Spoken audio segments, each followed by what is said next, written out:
आप सभी को जय श्री श्याम। क्या कभी खाटू धाम में आपका प्रसाद बाबा श्याम के चरणों में चढ़ाया गया है कभी? आपका जवाब होगा ना। एक तरीका बताऊंगा, बिल्कुल छोटा सा तरीका है, सिंपल तरीका है। आपका प्रसाद बाबा श्याम के चरणों में जाएगा और बाबा श्याम उस प्रसाद को ग्रहण भी करेंगे। ना करें तो फिर हमें बताना कैसे। अभी आप लोगों ने देखा होगा कि खाटू में क्या क्या चीजें ऊपर नीचे हो रही हैं, आप लोगों ने देख ली सारी वीडियो।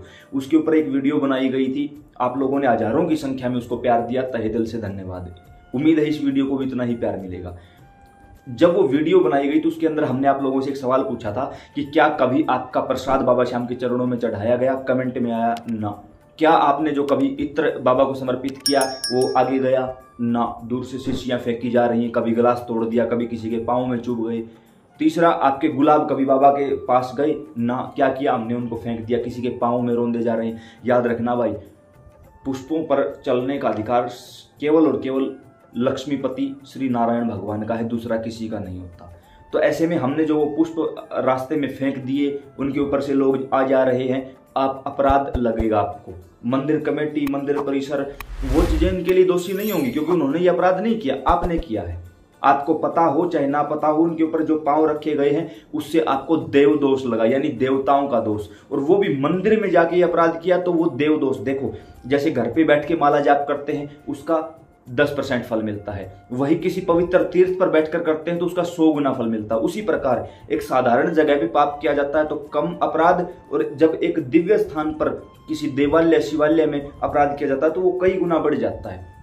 उसी प्रकार हमने उस पवित्र धाम पर जाकर जो अपराध किए हैं आज तक, चाहे आपने नारियल फेंका हो, इत्र, पुष्प, कुछ भी फेंका हो, तो वो अपराध अक्षम्य अपराध बन जाता है और उसको देव दोष कहा जाता है। देवता अपने आप को दोषी मानकर आप लोगों से पीछे हट जाते हैं।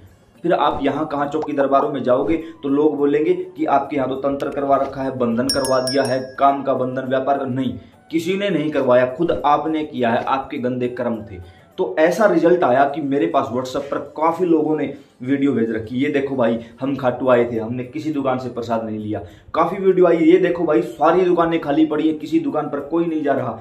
काफी लोगों ने फोन करके, मैसेज करके, वीडियो कॉल करके यहाँ तक ये दिखाया है कि देखो भाई आपकी वीडियो का इतना ज्यादा असर हुआ कि किसी प्रकार से किसी दुकानदार के यहाँ पर कोई व्यक्ति गया ही नहीं। कितने सारे ऐसे होटल धर्मशाला हैं जो लोग खाली देखते रहे। कितने ऐसे जो वाहन संचालक हैं जो रिंगस से खाटू के बीच चलते हैं, वहां पर लोगों ने जाना ही बंद कर दिया। कितने ऐसे लोग हैं कि रिंगस के जो निशान भवन के आसपास के निशान है, वहां से लोगों ने निशान खरीदना बंद कर दिया, क्योंकि निशान का भी तो यही हाल है। तो ऐसे में देखो भाई, हमने आपको उदाहरण दिया था वृंदावन का कि किस प्रकार वो शरारती तत्व जिन्होंने दिव्य यात्रा को रोकने की कोशिश की 3 दिन में घुटनों पे आ गए। उसी प्रकार आ गए ना ये लोग भी घुटनों पे। सभी लोग गलत नहीं है, मैं बिल्कुल भी किसी को गलत नहीं ठहराता, मैं किसी पर्सनल व्यक्ति विशेष पर कटाक्ष नहीं कर रहा हूं। यहाँ पर जो गलत है उनके साथ आपको इस समय मतलब कुछ ऐसा करना होगा ताकि वो मजबूर हो जाए और आगे किसी श्याम प्रेमी के साथ ऐसी घटना घटित ना हो। तो इसके लिए है ये वीडियो, सभी लोगों के लिए नहीं, केवल उन कुछ एक जो शरारती तत्व है जिनके कारण पूरा समाज बदनाम होता है, ये चीज उन लोगों के लिए है। तो ऐसे में आप लोगों ने वहां से सब कुछ लेना बंद कर दिया तो उन लोगों की अकल ठिकाने आने लगी। क्यों? उन लोगों का क्या रिप्लाई था, हम क्या करें, हमारे यहाँ भीड़ ज्यादा होती है। तो भीड़ कम करने का एक ही तरीका था, वो क्या? दरबार जाना छोड़ दे। ना ना, दरबार जाना नहीं छोड़ेंगे, उन लोगों के यहाँ जाना छोड़ दो, बस घुटनों पे आ जाए। और 3 दिन में रिजल्ट आया भाई। 3 दिन में मेरे पास हजारों वीडियो आ चुकी व्हाट्सएप के ऊपर, हालांकि मुझे डिलीट करना पड़ा सब कुछ, फोन हैंग कर दिया लोगों ने कि ये देखो ये देखो ये देखो। किसी ने एक फूल तक नहीं खरीदा भाई। ये है आप लोगों की एकता, ये है श्याम परिवार की एकता। जो गलत है उसको निर्विरोध गलत कहो कि हाँ ये गलत है तो गलत है, चाहे वो कोई अपना हो। यहां हमें जातिवाद में नहीं बंटना है, यहां हमें श्याम प्रेमियों के साथ खड़ा होना है। तो आप लोगों में से ना तो किसी का इत्र, ना प्रसाद, ना गुलाब, ना निशान कभी बाबा के दरबार नहीं चढ़ाया गया। जो विधि मैं आप लोगों को बताने जा रहा हूं ये साक्षात श्री हनुमान जी महाराज ने मुझे बताई थी और मैं हर बार उसी का प्रयोग करता हूं। जब भी खाटू जाऊं आप लोग छिप कर देख लेना, मेरे साथ चलकर देख लेना, हर बार मेरा यही नियम होता है। और स्वयं श्री हनुमान जी महाराज ने मुझे बताया है तो इसका मतलब वो किसी भी प्रकार से गलत नहीं हो सकता। क्या बताया बाबा ने? मुझसे बाबा ने यही सवाल पूछा, चढ़ा प्रसाद? मैंने कहा नहीं। क्या किया तूने प्रसाद का? मैंने कहा जो दान पत्र रखा था मैंने उसके ऊपर रख दिया प्रसाद। मैं हमेशा 13 सीढ़ियों से जाता हूँ, दान पत्थर रखा होता है, उसके ऊपर प्रसाद रख दिया मैंने। उसी रात को बाबा ने डांट दिया मुझे कि दोबारा ऐसा मत करना कभी भी। तो क्या करूं? बाबा ने आगे से कहा घर से जाता है या तो पहली बात तो जाया ही घर से कर, फिर भी दाएं बाएं से कहीं जाता है तो अलग बात आने से, अन्यथा घर से जाए तो 2 चूरमे की पिन्नियां लेके जाया कर, एक बाबा श्याम के लिए, एक मेरे लिए। मैंने कहा ठीक है, और दिखाया कर वो खोल के हमें। मैंने कहा ठीक है। ठीक उसी प्रकार किया, 13 सीढ़ियों से गया, सबसे आखिरी लाइन से गया, 13 सीढ़ियों से, कोई धक्का मुक्की कुछ भी नहीं थी। जाके आराम से प्रसाद खोल के दिखाया, बाबा दोनों पिन्नियां उसके अंदर रखी हुई थी, बाबा घर से आया है, माँ के हाथ का चूरमा है और बाबा ग्रहण करना पड़ेगा। एक है, और ये भी बोल दिया बाबा एक है आपके लिए, एक हनुमान जी के लिए है। और उस समय जो मेरी हालत थी वो मैं ही समझ सकता हूं। बाबा के दिव्य दर्शन हुए, किसी भी महिला या पुरुष गार्ड ने मुझे हाथ तक नहीं लगाया, और कम से कम 4 मिनट तक जो मेरे साथ थे उन्होंने मुझे बताया कि भाई तू 4 मिनट वहीं खड़ा रहा, और किसी को खड़ा नहीं होने दिया। 4 मिनट में वहीं खड़ा रहा, बाबा को एक टक निहारते रहा।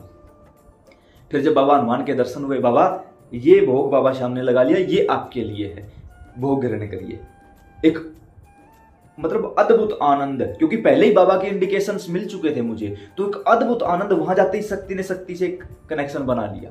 वहां श्री हनुमान जी महाराज के दर्शन करोगे तो वहां एक छोटे से मतलब जगह पे एक हनुमान जी की अखंड ज्योति है जो सैकड़ों वर्षों से चल रही है, उसके दर्शन अवश्य करना। जब उसके दर्शन करता हूं मेरा शरीर पूरा स्कैन हो जाता है वहीं का वहीं, उसके दर्शन जरूर करना। एक आंख बंद करके देखोगे उस जाली के अंदर, आराम से दर्शन होंगे आपको। बाबा को दर्शन, बाबा को भोग लगाया, बाहर निकल कर आए। हम शायद 4 या 5 लोग थे। मैंने कहा बाकी काम बाद में होंगे, पहले प्रसाद ग्रहण करेंगे। वहीं बैठकर हमने उसी चूरमे का भोग लगाया, उसी चूरमे का। और अब हमारे साथ जो एक व्यक्ति था वो मेरे ही गांव का था। उस व्यक्ति को परेशानी थी, उसके हार्ट में छेद था। बाबा ने तुरंत बताया इस बच्चे को दे दे ये प्रसाद। थोड़ा थोड़ा हम सब ने लिया, बचा हुआ मैंने सारा उस बच्चे को दे दिया, और यही बोल के कि बाबा ये बच्चा पहली बार आया दरबार में, ऐसा बना कि ये बार बार आए दरबार में। उस बच्चे के दिल में छेद है और डॉक्टरों ने इसका ऑपरेशन बोल रखा, रोहतक पीजीआई के अंदर उसका ऑपरेशन होना। तो बाबा ने कृपा की, उसको दे दिया गया प्रसाद। घर वापिस आए, अगले ही दिन उसको ऑपरेशन के लिए बुला लिया गया। और उस बच्चे ने और उसकी मां ने खुद मुझे बताया कि भाई कि जिस समय ऑपरेशन होना था वहां पर शायद बोल रहा हूं, पक्का तो मुझे याद नहीं, 52 या 62 लोग थे ऑपरेशन के लिए, जिनमें से केवल 2 लोगों का ऑपरेशन कामयाब हुआ और उनमें से एक मैं हूं। और आज वो बच्चा बिल्कुल हष्ट पुष्ट है, कोई रोग कोई बीमारी उसके शरीर में नहीं है। और जब वहां से वापस आके रात को सोए तो स्वप्न के माध्यम से बाबा श्याम, बाबा हनुमान दोनों थे, दोनों बिल्कुल खुश, आशीर्वाद मुद्रा में। और ये बात काफी समय पुरानी हो चुकी है, इसलिए आप लोगों को बता रहा हूं, क्योंकि अनुभव हाथों हाथ पब्लिकली नहीं बताने चाहिए। तो काफी वर्ष पुरानी बात है ये, लगभग 3 वर्ष पुरानी बात है। 3 तो नहीं हुए होंगे, 2-2.5 वर्ष हो चुके होंगे शायद। तो ऐसा दिव्य अनुभव। उसके बाद हम हर बार सेम यही काम करते हैं, निशान लेके जाता हूं, डंडे से अलग कर लेता हूं, बाबा श्याम विराजमान हो जाओ, बाबा हनुमान विराजमान हो जाओ, और घर की छत पे लगा देता हूं। कभी भी इत्र लेके नहीं गया, गुलाब लेके नहीं गया, क्योंकि मुझे पता है फेंकने पड़ेंगे। घर तक लेके आऊंगा सूख जाएगा, मुरझा जाएगा, इसलिए कभी नहीं लेकर गया। घर पर जो इत्र की सेवा होती है वो ठाकुर जी कृपा कर देते हैं भाई। कहां से आता है मैं नहीं जानता, आज तक मुझे याद नहीं कि कभी एक बार भी मैंने इत्र खरीदा हो। कहां से आता है मुझे नहीं पता, लेकिन आ जाता है, अपने आप आ जाता है। कहां से आता है वो बाबा जाने भाई। तो ऐसे आप भी एक भी पैसा खराब नहीं करना है, चुपचाप एकांत में रह के बाबा के दर्शन करने हैं। 13 सीढ़ियों से दर्शन करने, पहले बाबा श्याम के फिर बाबा हनुमान के दर्शन करने। जो भी प्रसाद लेके जाओ घर से लेके जाना है, लगे कि कुछ और नहीं ले जा सकते या दूर से हो, चूरमा खीर खराब हो जाएगी, 2 केले ले जाओ, 2 सेब ले जाओ, कुछ भी ले जाओ, 2 फल ले जाओ, एक बाबा श्याम के लिए, एक हनुमान जी के लिए। अगर आपका स्वीकार ना हो फिर बताना भाई हमें, हम यहीं बैठे मिलेंगे आपको। अपना वास्तविक अनुभव आप लोगों के साथ साझा कर दिया। अब इस वीडियो को एक जिम्मेवारी लगाता हूं आपकी, इस वीडियो को हर एक प्रेमी अपने व्हाट्सएप स्टेटस पर जरूर लगा ले, ताकि अन्य प्रेमी भी ऐसा ही करे। और ये जो अराजक तत्व हैं इनको घुटनों पे ले आओ भाई। और प्रसाद आपका भगवान आपके द्वारा स्वीकार करेंगे, किसी दूसरे के द्वारा। वो ये नहीं देखता कि ये बतासे लेके आया है, ये चूरमा है, इसके पास पेड़े हैं, मेवा है, मिष्ठान, नहीं, कुछ भी नहीं देखता। वो ये देखता है कि ये कैसे आया है, क्या भाव रहा है इसका प्रसाद के समय। और जब आप घर पर चूरमा बनाते हो ना, तो खुद की मेहनत है, तन मन धन तीनों चीजें खुद का यूज हुआ है, तो उसको स्वीकार करना ही पड़ेगा। घर के देवी देवता जब साथ जाते हैं तो उसको स्वीकार करना ही पड़ता है। तो आप इसी प्रकार वहां जाइए बाबा के दरबार में, अपना भोग बाबा को दीजिए, बाबा अवश्य स्वीकार करेंगे। जय श्री श्याम।